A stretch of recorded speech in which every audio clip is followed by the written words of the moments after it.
Hey, it's Conrad Thompson. Thanks for checking out the podcast here on YouTube. Be sure to hit the subscribe button and the notifications bell. You'll get a notice anytime we upload some new content. And when I'm not asking Bruce, hey, how big was Batista's? Well, you know. One of the things I like to do is help people save money. And if you're watching this video right now and you're in a 30-year loan, man, you're overpaying your single biggest bill and you may not even realize it. I want you to do a little experiment for me. Take your calculator out, multiply your monthly house payment by 360 payments. That's how many payments there are on a 30-year loan. That big scary number, that's your total of payments. You're looking at that number? You know you can do better. Keep more of your own money right now and go to savewithconrad.com. Or maybe you've got credit card debt. Man, it's not a matter of if I can save you money with that. Your average interest rate on a credit card is more than 20%. And by the way, all the interest you pay on those credit cards, it's not tax deductible. Whereas the mortgage interest, well, that is tax deductible. So if you owe this debt, it's up to you how to pay it back. Doesn't it make sense to get the cheapest rate possible and the greatest tax deduction possible? Find out how much money you can save right now for free at savewithconrad.com. You don't need perfect credit. Even scores in the 500s can be approved, and it's no cost out of pocket. But maybe best of all, we're licensed in more than 40 states. We can help more families than ever before. But how much can we save you? Find out right now for free with a quick quote from savewithconrad.com.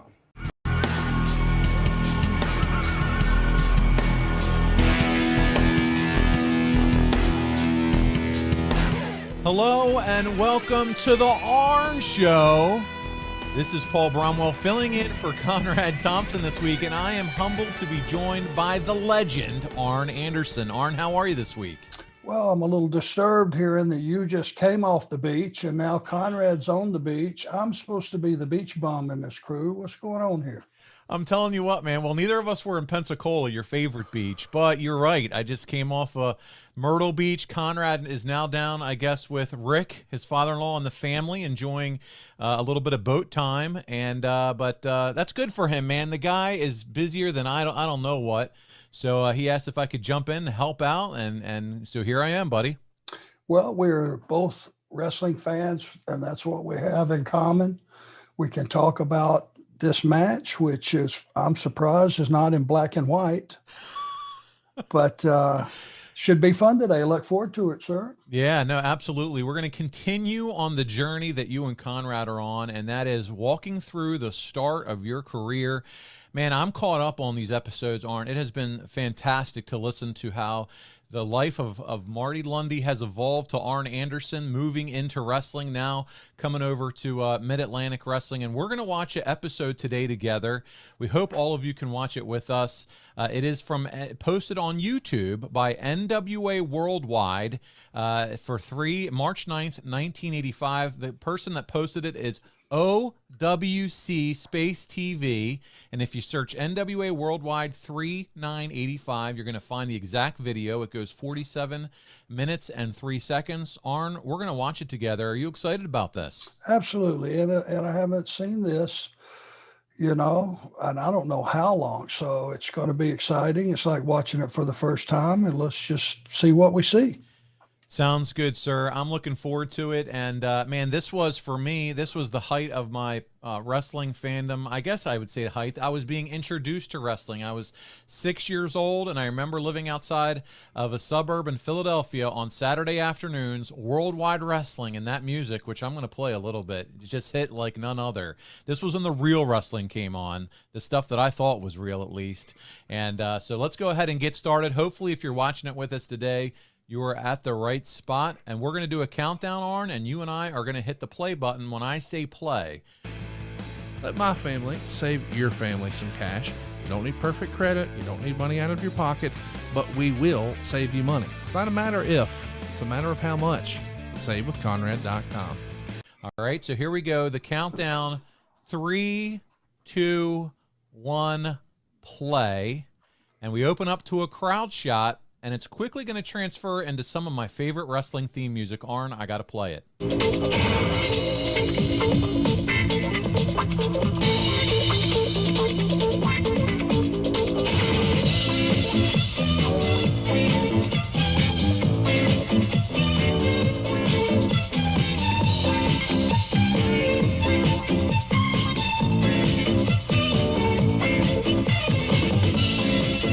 Oh, man, Man, that is all the feels for me, buddy. Brings back some memories for me too, my friend. So listen, the show opens with Tony Schiavone and Johnny Weaver. And we all know about Tony, but Arn, what did you know of Johnny Weaver? And do you have any fun stories as we start the show here? He was just a guy that he was a veteran and had his career under his belt and had a great career and was very popular in the Carolinas. You know, he was one of those faces that you saw and then, hey, this is home team. And what a nice man he was. He really was. Along with Penny Weaver, you know, who was his ex-wife and a really nice lady too. But Johnny Weaver was like the face of this show at that time. Yeah, we got Crusher Khrushchev, Barry Darso, who would then be Smash. He's taking on Mark Fleming in this one. The Kolovs are at ringside. And these three here, they're the NWA World Six-Man Tag Champions at the time. You would get involved more with six-man tags later on in your Jim Crockett premiere, Jim Crockett Promotions run here. But what are some of the pros and cons of working a six-man tag compared to a normal tag? Well, it just it gives you a chance to have the opportunity to, other than one guy sitting on the floor and not getting that experience and staying in the loop, to all three guys being involved in the match. And you can never get enough reps or get enough match time, you know, when you're out in our industry. Even though we were working in those days every single day, still the TV exposure, you know, was incredible.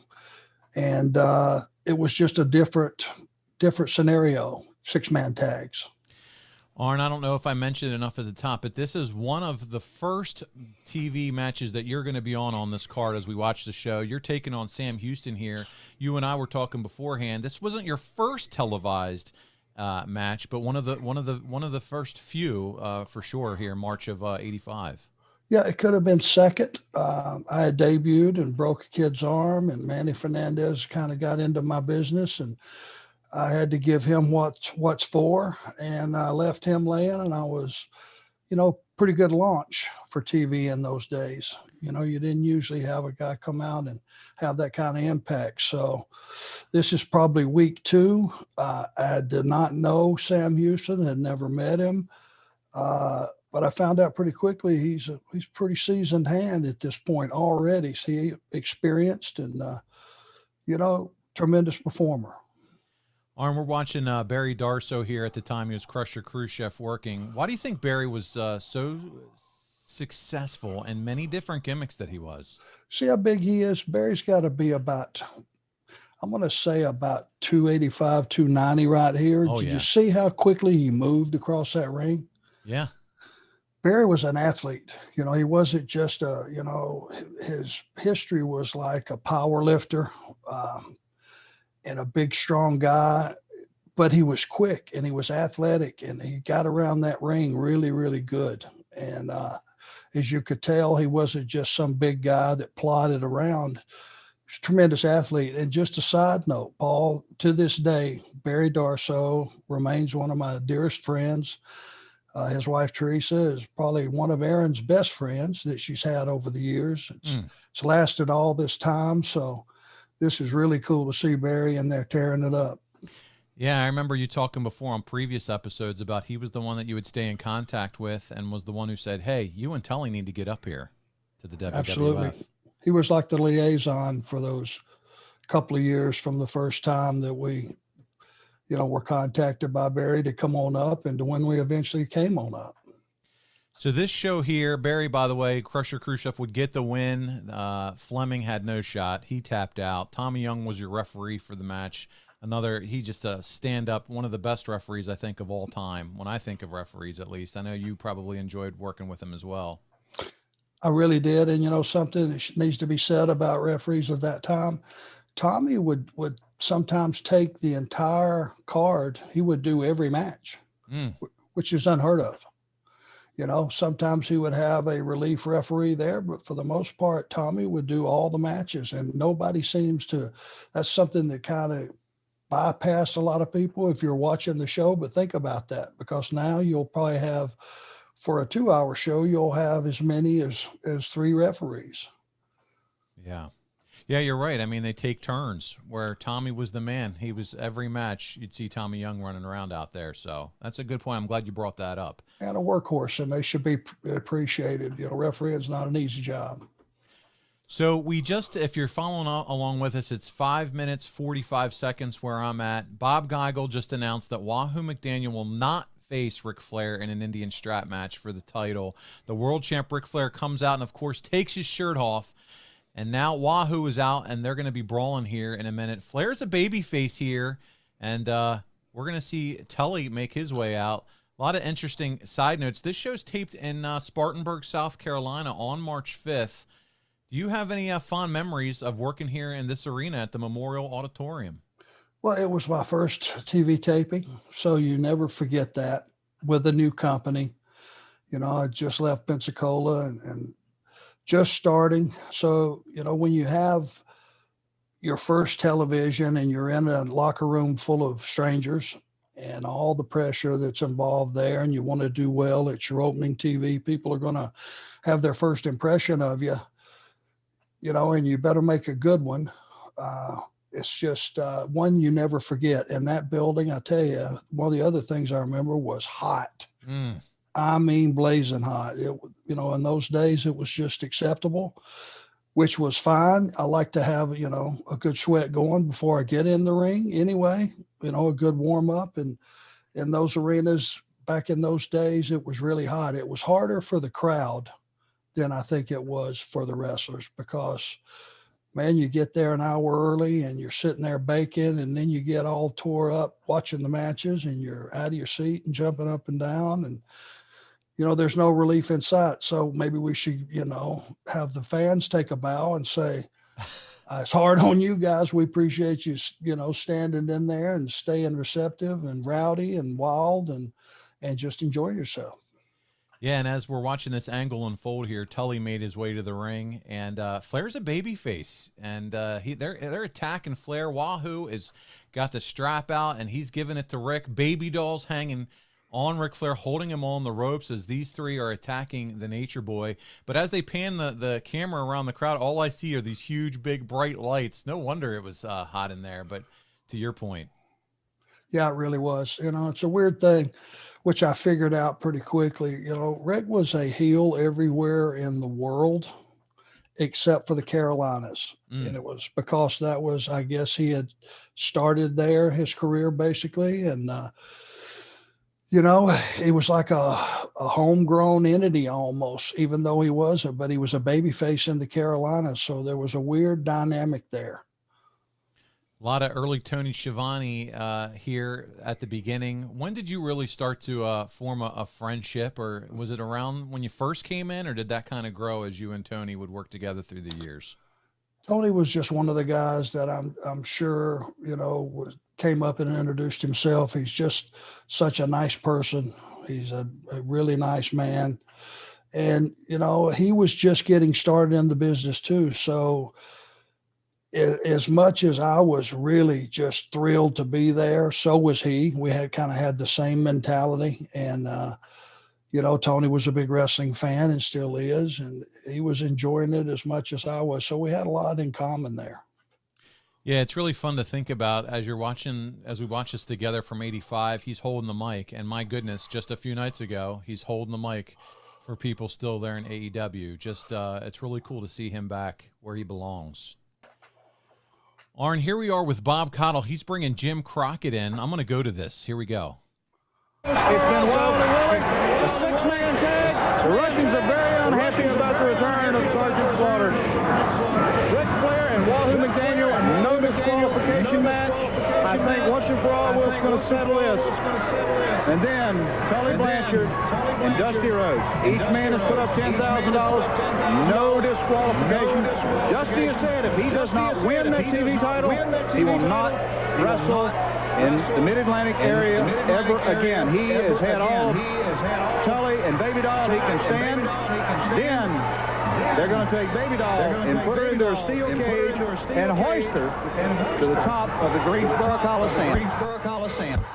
So we just had Jim Crockett with us there, Arn, and he mentioned Sergeant Slaughter, who, by the way, many forget was actually in this territory, but he was. Let's talk about Jim Crockett, though. When did you meet him for the first time? Basically, I met him that first day that I went to the office and was supposed to talk to Dusty. It was around the 4th or 5th of April, 85, when I went down to the office. I had a meeting with Dusty, and Jimmy was just hey, how are you? Just a very, very short meeting, but that was my first time meeting him. And mostly that was going to be a meeting with Dusty that day. And as Jim was out talking about Dusty and others and Sergeant Slaughter, he mentioned that Dusty and Telly are going to be having a $20,000 match where if Dusty loses, he's going to leave. That stipulation ended up going by the wayside eventually, but they're battling for the TV strap at this time. And then Flair enters our screen. He's holding that classic NWA Dome Globe title. This is before the big gold belt. Is it kind of weird to see him with the NWA title because he is so well known to have the big gold belt? Not really. It was a different time. Does it seem strange? And again, you're going back here to a different time, a different era. It was the NWA champion. This was prior to any WCW stuff, obviously. There you go. I remember both belts as a fan. You remember that classic Dome Globe look, but the big gold would transcend it eventually, as we all are aware. And we're back to live action now. It's Dick Slater, Magnum TA, and Buzz Tyler taking on Joel Deaton, Doug Vines, and the Golden Terror. And Arn, you're going to be up next. Do you remember at all what's on your mind before the match? Are you stretching, working out? Are you watching the match? What are you doing? Are you feeling the butterflies at this point? I'm definitely warming up, Paul. And if you go back in history, Dick Slater was my idol. He was the guy that when I was a teenager, that's the guy I wanted to be. When he was partners with Bob Orton Jr., those guys were unbelievable. And Dick Slater was just a guy that I just wanted to emulate. And I was sitting back there. It was almost surreal watching him in this match and watching as a fan and watching as a coworker.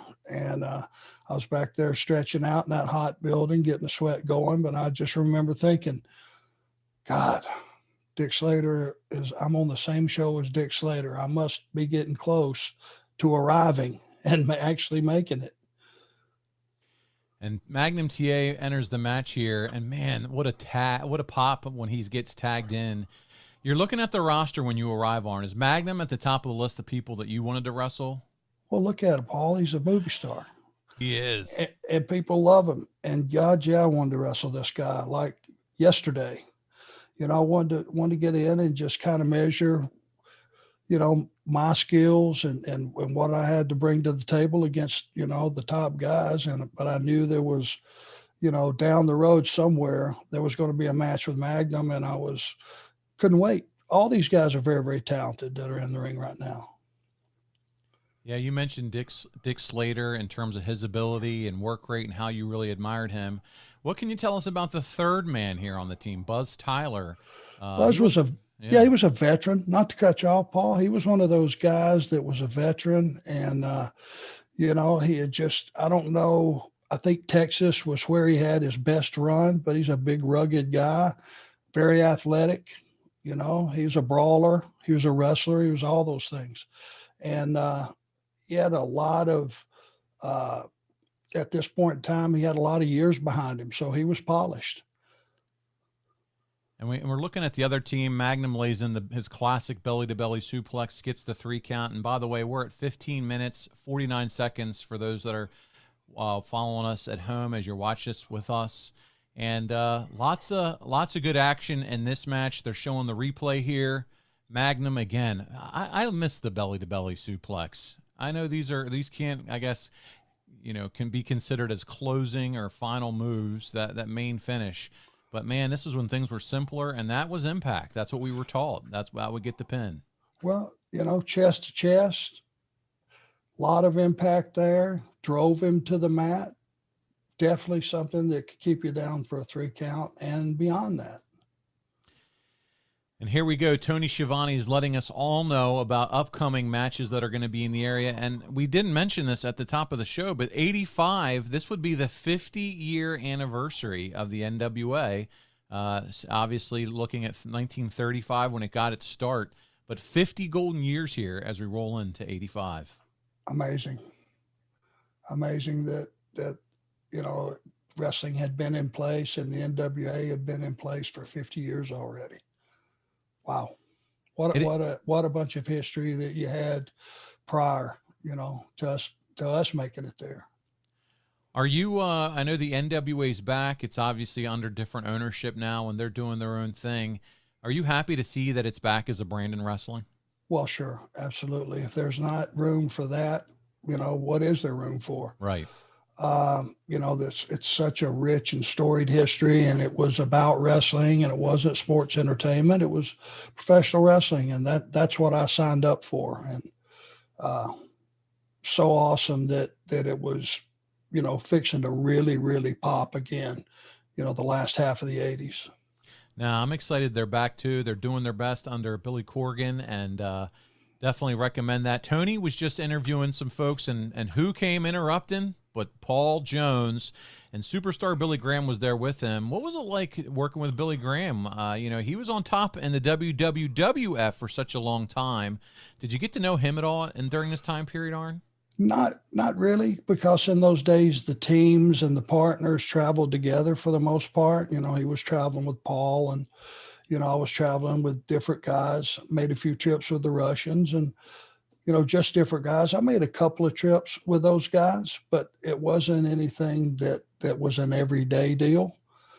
Basically, it was more about splitting transportation costs, and, the territory was not thriving at this point yet. So, when you're paying 5 cents a mile or whatever, that may seem trivial, but if it's your car and you got 3 guys paying that, it sure helps out with expenses. So that was more the case, other than we were big buddies. You know what I mean? Yeah. Tully joins the fray here with Tony. How good was Telly Blanchard at this time? Incredible. Everything about Tully, if you look at him, he looks like a professional athlete. He carries himself with a lot of class, and he was very accomplished already by this point. Now here's Sam Houston, who I knew nothing about. And there he is, Arn Anderson.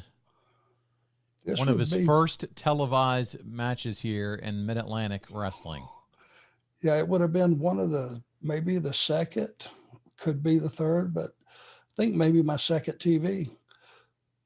But Sam, I'm not sure how much experience he had at this point, but as you could see, he got around that ring pretty good, pretty polished. And he's the son of Grizzly Smith, the brother of Jake Roberts. They recently did the Dark Side of the Ring documentary about the family. And I was going to ask you what your thoughts were working with Sam here. You get a feel for a guy that's a veteran that has some experience pretty quickly in the ring. And I didn't know anything about him, hadn't seen him wrestle. But by now I figured out, okay, well, this is going to be a contest. So you learn to respect the guy right away, or not, depending on what he brings to the ring. And I knew that Sam brought some experience to the ring. So I knew I would have to stay on top of my game to win this match and stay on top of it. Here's a classic Anderson move, slam on the arm. And that had the sting, that's for sure. As you're putting this match together, Arn, it's going to be on television. How important do you feel more pressure, kind of making sure that whatever you do in your facials, look at you walking around, classic heel style, the faces, looking at the crowd, back to the arm. Do you feel pressure as far as in terms of the importance level of making sure whatever you do, you put together something good that's going to come across well on television? Well, pacing is everything, and it's not something you just do for TV. It's every match that you have. You don't get in a hurry. You don't rush.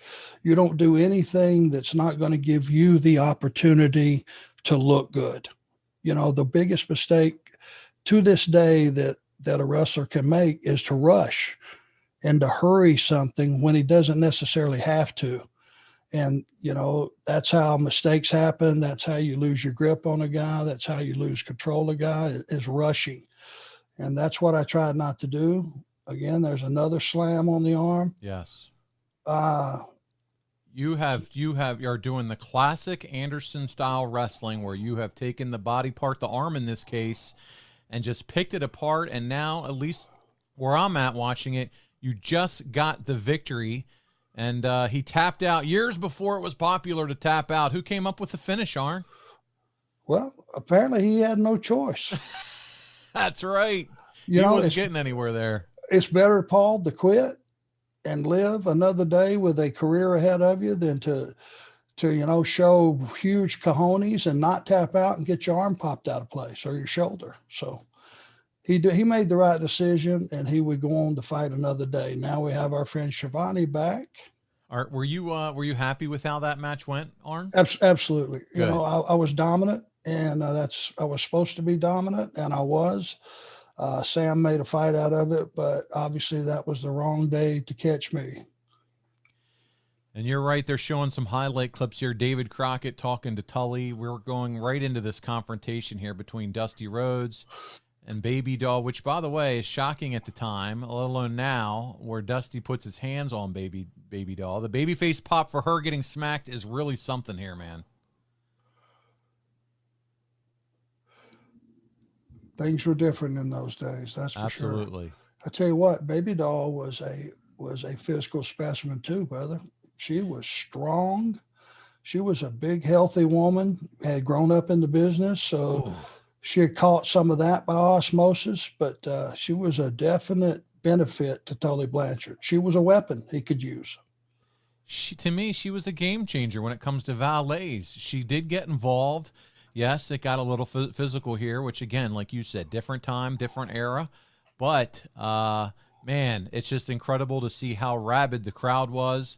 Now Dusty's being charged. Here comes Tully down to save the day for Baby Doll. But it was an electric atmosphere at this time. Well, it's unheard of. You couldn't do something like that today. But, she was no weakling. It wasn't, she slapped Dusty first. It was just a gut reaction. You could tell he didn't like doing that. I mean, that's, what real man on top of his game that is a grown ass man is going to, want to slap a woman. Right. It just never enters your mind. It was just a gut reaction. But trust me, she was no victim. She smacked the crap out of him first, and, it just went down. But thank God it's a new era, and we don't have those issues. And I've had the chance to talk to her before about it. And in that time period, she was all in. She wanted to be a part of that stuff, and she asked to be a part of that stuff. And but you're right. Not happening nowadays. Before, they're still kind of going through this angle here. They have the mic there with Tully, still talking through it. Before we completely get away from your early match there, I do want to ask you, as you walk back through the curtain, you're done. Do you remember getting any advice or words when you came back through at the end of that match? Anything stand out to you in your memory after that match? Not really. I mean, I was the new guy in town in those days. A lot of guys weren't going to come up and encourage you too much, especially if they were positioned ahead of you at that point on the crew, because they didn't want to assist you in taking their spot, if that makes any sense. Oh, it does. It's competitive. It's a competitive environment. Everybody wants to get their time on TV, right? Absolutely. And, there were some guys that would be a mentor to you, but I think they got at that point that I was seasoned enough that I wasn't just some rookie, even though we being the industry, that up until about 4 or 5 year mark, you were still considered, a rookie. You were getting it. You were picking it up. And at about the 4 or 5 year mark, you had gotten seasoned enough that you were no longer considered a rookie. You were a guy that could, were working your way into being a veteran, could have a match under any circumstances. And got to remember, that's 300 plus matches a year. Yeah. Versus what the schedule was following that and is today. So we're back from break. Tully just did his bit, and in terms of wrapping that angle up with Tony, I know they're building some serious heat between him and Dusty Rhodes and the Baby Doll feud. And we come back to see superstar Billy Graham doing kung fu fighting. He's in the ring taking on Frank Lane. Is it surreal to see Graham in this character compared to the tie-dye world champion of years past? I was just digging the music. There you go. You know, the arms, Billy Graham, the arms are something that, you know, even though he didn't have quite the physique that he had when he was up north, you know, with the WWF, he still looks pretty damn good, doesn't he? He looks real good. And you know, he's more of his style fit the WWF, I think, more because, I mean, he was such a physical specimen and it was a big man's territory, and the pace was a lot slower and more methodical. And it was, you know, even then it was more of a show than it was a match. And I think Billy's style was more catered to the WWF than here, but you know, he still looks pretty healthy to me. And like I said, you couldn't take your eyes off the guy's biceps. That was his calling card. Arn, the one thing that stands out to me a little bit, and I really want your opinion here as I'm watching the show, you're watching it, we're watching it together here. I see some influences of the Jim Crockett Promotions product and how it's helped to form some of what the AEW product delivers now. Do you think it's comparable in terms of the two? I don't see a comparison. It was like NWA meant, for those of us that were involved and at a high level, certainly, it meant wrestling. And it didn't mean showmanship as much as it meant wrestling. And as you look and see, even as simple, you wouldn't think about it, but you look at the two shows, the costuming even, we were toned way down from what WWF was. And it was just a different product. It was more about the contest, and it was, you know, the characters were not as, I don't know, I don't want to say comedic, but it was maybe everyone was a human cartoon with the other company. And with the NWA, it was more about wrestling ability. Now, Boogie Woogie contradicts exactly what I just said because he was a straight gimmick. He was. He comes out, and my goodness, the crowd went crazy when he. And he's the one guy that you want, Paul, on your crew that is a gimmick, but it's a good gimmick because he endeared himself so much to the kids and the fans and the grandfathers. I mean, everybody loved the Boogie Woogie Man. Did you ever work with Valiant, and what'd you think of working with him? Many times I did. I mean, he was, like I said, he was such a gimmick, and the fans loved him. It was really easy to go out and get a crowd mad at you when you were working with Boogie. Another friend of mine for over the years, the Barbarian, definitely a beast. Yep, 3 headbutts off the top rope onto Boogie Woogie. It's one of those moves we look back on now, and obviously don't like the use of the head as much, head trauma, but man, impressive individual in the Barbarian, and they're taking out Boogie Woogie. And it looks like up next is your buddy, who you just talked about, Dick Slater, and he's cutting a promo on J.J. Dillon right now. And I'm just curious, what did you think of J.J. the first time you met him? How polished, you know, what a great speaker he was, you know, how he carried himself as, you know, a really polished businessman, and how articulate he was on the mic, you know. And again, I would have been sitting there watching Dick do this. The background that you need to know about Slater, and it just turned out that way. The first time I saw him on TV, or the second or third, I didn't know he was one of the legitimate badasses in the business, behind the scenes, in the locker room. But he absolutely was, which only made the fact that I had looked at him the way I did is like, he's the man. I was right. Yeah. There was a time when Dick Slater walked that locker room and nobody said boo to him, period. And, you know, you look at his eyes and you listen to what he's saying. He's not, overblown. He's not screaming. He's not spitting. He's just getting his point across. And you look at those eyes. Intensity. That would convince me of anything. That's what I think was the difference in some of the promos in terms of back then with NWA was when they were delivering the promos, when you guys, should I say, were delivering promos, it felt that intensity you felt it. You felt it coming through your television screens. That's the thing. Everything that he is saying is coming from him. It wasn't written by a group of writers. It's coming from Dick Slater's heart and his gut. And that was the difference. Promos were not necessarily promos. They were you conveying what you were feeling at that time to the audience. And it came across that way. Well, Slater wraps up the interview, and we move into another match here. It's the Great Kabuki. He's in the ring, and Kendo Nagasaki is Kabuki. What did you think of Kabuki and his work? Pretty polished, actually. Of course, look at him work those nunchucks. That's not an act. At some point, he mastered those. And, as far as how extensive his martial arts, experience was, he just convinced me he could at least work those nunchucks. And he had a great look. I mean, you got to look at that. It's your classic foreigner, who's under the mask, nasty looking heel. And like I said, the guy is probably got a mouthful of, yep, there it goes. Who knew what that green stuff was? I wasn't going to ask him. The mist. It became a staple with Muda, but it really begins with Kabuki. We all take from each other. That's right. If you go back to the beginning of time, there's stuff that in the very beginning, I bet some guys 20 years later took a version of and stole. So Kabuki's right now has the mist and very aggressive.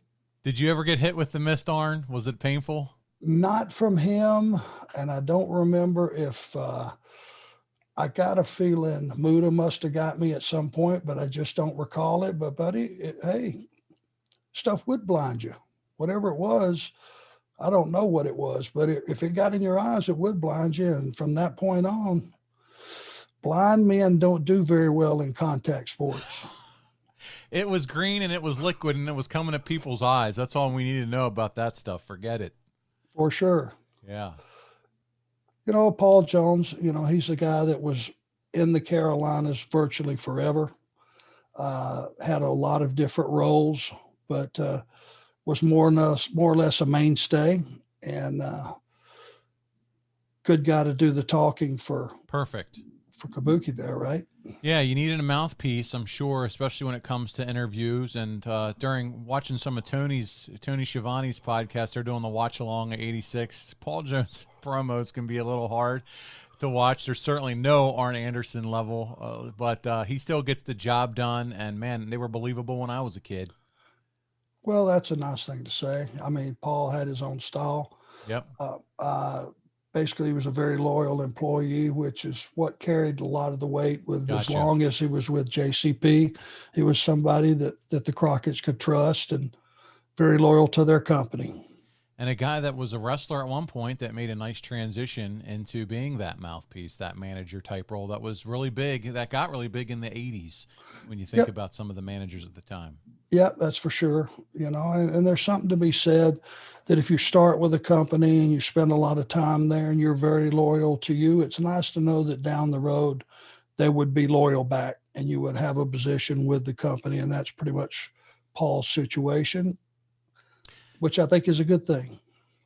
Well, Kabuki picks up the win here in what looks like kind of a modified Texas Cloverleaf. Tommy Young, to your point, again, officiating this one.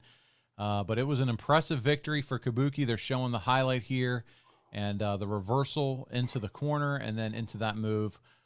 Really good stuff here from the great Kabuki. If you're not familiar with him, this is the classics that you can go back and watch, whether it be on Peacock when they finally get around to it or YouTube. Search for this NWA Classic Wrestling. It's a lot of good stuff here. And now I'm getting a graphic on it. It says, how many arm wrestling tournaments has Dusty won? These are the little trivia segments they did in and out of the show. And the winning answer, 3. He's won 3 arm wrestling contests. How many has he been in? Does it say that? It didn't say. I would venture it's probably close to being 3. Yeah, exactly. I bet he's 3 for 3. Oh, man. Remember, he was booking. So there you go.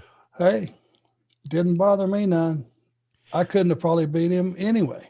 I'm going to play a little bit of these local promos here with Tony. Let's listen to some of this. Graham with Paul Jones takes on Jimmy the Boogie Woogie Man Valiant for the TV title, $10,000, 20-minute match. Telly Blanchard, Baby Doll defends against the American Dream, Dusty Rhodes, and Magnum TA will take on Ivan Koloff. All in Roanoke, you'll see superstar Billy Graham with Paul Jones against Jimmy the Boogie Woogie Man Valiant. Woo, you got that right, brother. The Boogie Man's back. Cold Stone Sober, matter of fact.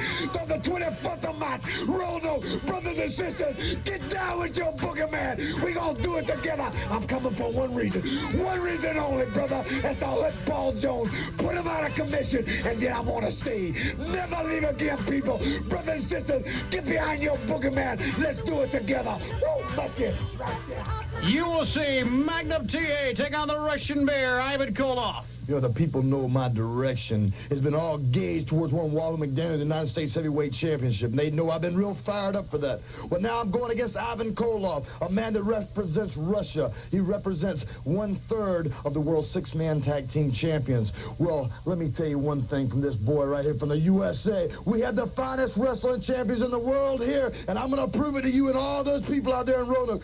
Gear up like you've never been geared up before, because I'm coming to take you out. 20-minute match, TV title, $10,000. Tully Blanchard, Baby Doll against Dusty Rhodes. I'm sure you heard Tully say you may not be there because of a stipulation during Superstar. You know, a lot of people say Dusty Rhodes might have backed himself into a corner, Roanoke Civic Center. I ain't gonna miss this, baby. I'm not gonna let you down, you understand? This is the day, the time, the event. 7:30 Roanoke Civic Center, Dusty Rhodes, the American Dream. I'm gonna be walking in there, you understand, with the TV towel. I'm gonna be walking in there as the champion, and there's been a statement made that Baby Doll say Dusty Rhodes and American Dream. I'm gonna scratch your eyes out. I still got him, and I'm gonna have him in Roanoke on the 24th of March. It's gonna be dynamite night, Jack. There he goes. He just said dynamite. Hey, there we go. That's fun, man. I remember all those. And Tony Shavani was in great voice there. Oh, that was fun. You know, what you should take for that is you go back and watch it. You got Boogie Woogie Man, you got Magnum, and you got Dusty, and you got 3 promos, and every one of them completely different. Bingo. Yes. And I think that was the key, being original, having your own gimmick, having your own style. And speaking of having your own style, Buddy Landell.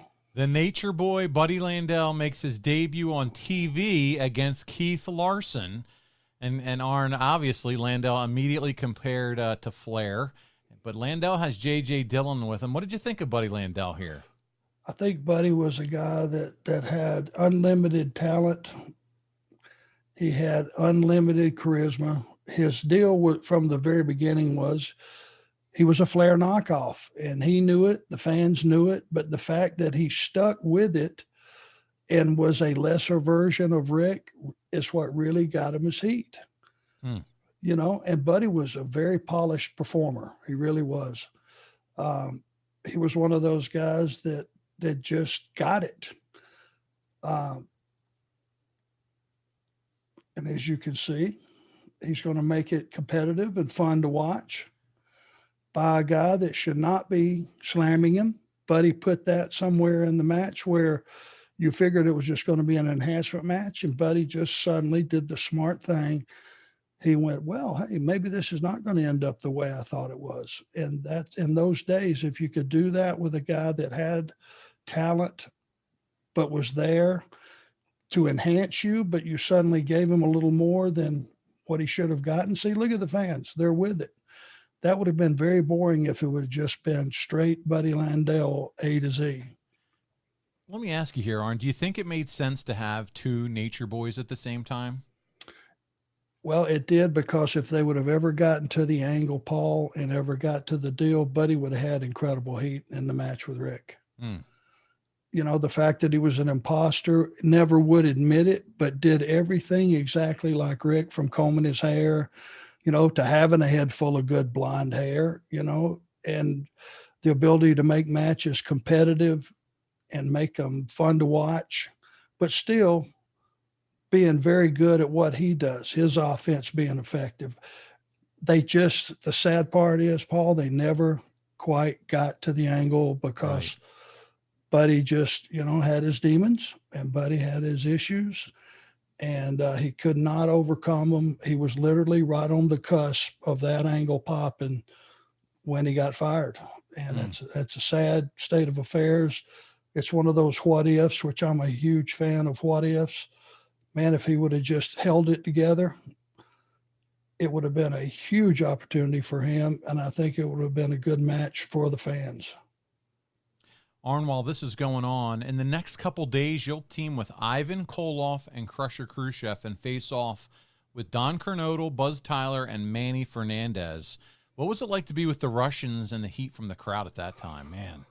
Well, yeah, I mean, I was kind of lost in Never Never Land. The Russians had a ton of heat. Those three big rugged baby faces were established. You know, I was kind of the odd man out, so it was going to be my job to fit in there and at least let them know I belonged in that mix, because I was still new to this audience. We see the big elbow drop there from Buddy Landell. He gets the win, and it's going to be Arn Anderson promo time, and I'm definitely playing the audio for this. You ready, Arn? Yeah, buddy. All right, let's get the replay here. Buddy Landell with the boots to the face. And that corkscrew elbow drop. Beautiful. Man, pretty move. It was. Every time landed it. And the pin for the 3 for those watching at home. Here we go. It's Arn Anderson time. Here today on World Wide Wrestling, and one of the men that you saw a little bit earlier was this man, Arn Anderson, of course, cousin of Ole Anderson, and of course, obviously, by your techniques in the ring, you were in there to hurt somebody and to make a name for yourself. You're absolutely right. You're exactly right. Now, first of all, Ole was supposed to be here tonight. I don't know what the problem was. Must have been bad weather. That's all I can tell you, because blood's thick in the water. Right here, you see me working a man over Anderson style. It's been too long around here since there was an Anderson around here to show people exactly what professional wrestling is all about. Now, I'm not doing anything flashy, Daddy, but I'm getting results. You see a man wiggling like a worm on that mat. That's wrestling right there, Daddy. I'm cracking his arm. I'm cracking. What do you finally hear? The final result. I quit. Get me out of here. Please get me out of here. Now, a while ago, I came out and I heard a big reaction for somebody called the Raging Bull. Now, I don't know who this Raging Bull is or what he's trying to stick his nose in my business. But as you'll see in just a minute, this little timid fella decides to stick his nose in my business. Right here, you don't stick your nose into Anderson's business, brother. They ran this place for 7 long years. And as you see, I do it just like an Anderson needs to have it done. Right here. Raging Bull's not raging right now. I don't look like a paraplegic, do I there, Mr. Announcer? Yeah, Obviously not. Working over the Raging Bull quite well. You're exactly correct. Now, as you see, I've done had a match. Most men would be tired, but hey, I haven't even broke a sweat. Your big champion here, the hero of supposedly all these people here, where does he end up? Flat of his back, supine to the ceiling, and they toted him out. Now, there's a couple things I need to convey to you. Cameraman, get down on this upper body one time. Just scoot right down on this upper body. I want you to get a full view of this. Right here. You're looking at 245 pounds, Daddy, a cultured bulk. It's all positioned strategically. It's all looking just like it ought to look. And the main thing is, it's functional. So I tell you what, Rhodes, you're sitting at the top of the heap. TA, you're there somewhere. Raging Bull, you're there somewhere. Well, Daddy Rabbit, let me explain something to you. Double A's on the scene. I'm here from competition, and when that smoke all clears, I'm used to being king of the hill. You understand what I'm saying? So I usually just toss them all aside, take my place at the top, and that's that. So I'm going to get some respect around here, or I'm going to beat it out of you, and it's that simple. Obviously, with the last name of Anderson, you're going to get plenty of respect. You're exactly right, one way or the other, and it's been your pleasure, I'm sure. The bottom line is, this place is going to go back to being Anderson country, and I'm just a man. I'm the youngest Anderson. I'm the best-looking Anderson. And this was just the calm before the storm. Right when you thought it was safe to go back in the ring, where does it come from? The biggest and the best looking is right here. It's been your pleasure. Okay, we'll see you next week on the... My goodness. Arn, what are your thoughts as you listened and watched your promo there, buddy? I don't like that guy. And what in the hell's going on with that hat? Oh, or the man. glasses. Not bad biceps from Hey, Big Daddy, you got to get excited about saving people money. Woo! Woo! SaveWithConrad.com. Arn, watching your face while you watched yourself was worth every penny. That was priceless, man. Hey, I think I you had said no Rabbit Daddy or something at one point. I couldn't keep up. cultured bulk. What is that? Cultured bulk. What is cultured bulk? Well, it sounded like it made sense to me, so I went with it. It's that was my first television. That was the thing that went down the first time, and it was a good way to get launched.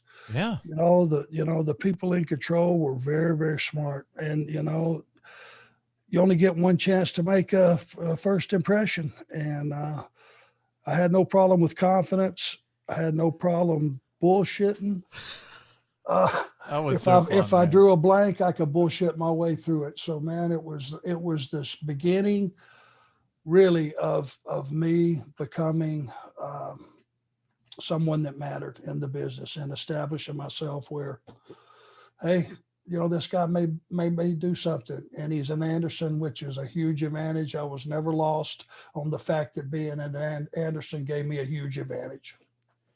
And I was listening to the promo. You close the show. I mean, your heart's got to be racing through your chest. Is it, as you're delivering? You're on TV. This is your shot, man. This is where you finally get to tell everybody who you are, what you're going to do, how you're going to make it Anderson country. I mean, is your heart racing at this point as you're delivering this? Well, yeah, because nothing was preconceived. I thought a little bit about what I was going to say, but I didn't have a script to go off of. I was just saying, about how much time do I have? And I knew I had to fill it in that time. You couldn't go over. You certainly didn't want to go short. So, having to space that out, and just basically it came from right here. Yeah. And from the gut, man. And that's the ones that people remember. And so that first one, although it can always be better, I think it got the point across as, well, hey, there's a new guy in town. At least he thinks he's tough. So we'll see. You talked a great game. You looked great. You said the hat, but I thought the hat was cool. That was big back in the 80s. That was the look. I was digging it. Yeah, you looked good. And, man, Arn Anderson is on the scene in Mid-Atlantic Wrestling. What'd you think of watching that show today? It was, if you noticed, it was a 1 hour show. To me, it felt like it flew by. I don't know about you, but compared to 2 and 3 hour shows being the norm, I mean, and that made the amount of TV time that I was afforded, if you talk about match time, video time, whatever it was, the promo time, was a sizable chunk. And that had a lot of value in those days because it was only a 1 hour show. That was not lost on me either. You had to take and make every advantage you could of that TV time. Yeah, it was fun. The format of the shows, it wasn't a hard recipe to follow, right? You're there to get your strong performers over. You're there to make sure you promote what town you're coming to next, and then also tell some of those stories and some of the clips of the massive angles that were going on at the time, what was drawing heat, what was going to sell those tickets, and then we get a new heel to the stable who gets to perform. Sam Houston taps out, and then at the end, we're going to close the show with our brand new heel we're adding to the mix, Arn Anderson. And really fun time for me to watch this with you, sir. You hated my guts, I hope. Oh, I hated your guts. Are you kidding me? That's the favorite thing on earth that I like to hear. My grandmother hated you. Oh, yeah. Warms my heart. Warms my heart. But you were doing your job, man. You were doing your job, and really good time with you today. Arn, I know you're back to a busy life, busy schedule. Things are ramping up now with AEW. They're traveling. They're back to real crowds. That's got to be exciting for you. I know a lot of travel is in order for what's to come the rest of the year. every fan that can get to an AEW show, make no mistake, guys, we have missed you. You are some of the unsung stars of our company. You know, you guys are superstars. And the way you feel about the product and the way you support us and the difference in having our show with an arena full of people and having to make do otherwise are two different animals. And I just want to let you know how much we appreciate you. Get to that live event because, man, we are going to kick some ass going forward. I love it, Arn. And it wasn't too long ago when you had your first show back there in Miami, you got kicked in the head by new star Malachi Black. So if that's a sign of what's to come, man, count me in. I'm all in. I can't wait to see where this all evolves. Well, you didn't have to bring that up. But, yeah, my ears are still ringing a little bit. Yeah, but, hey, that's what we do. Part of the game. You know, he's got to walk that hall wondering, wonder when that receipt's coming. Boom. There you go. Well, Arn, it's been my pleasure to step in for Conrad this week. We'll be back soon for another episode of Arn. Appreciate the time, brother. Take care. Thank you, guys. Join us again next week for Arn. We'll talk to you later.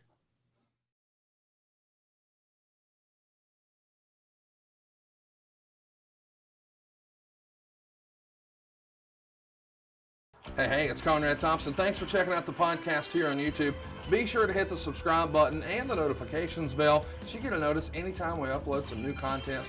And go save yourself some money right now. If you're in a 30-year loan or you have credit card debt, it's not a matter of if I can save you money. It's a matter of how much. Find out right now for free at SaveWithConrad.com.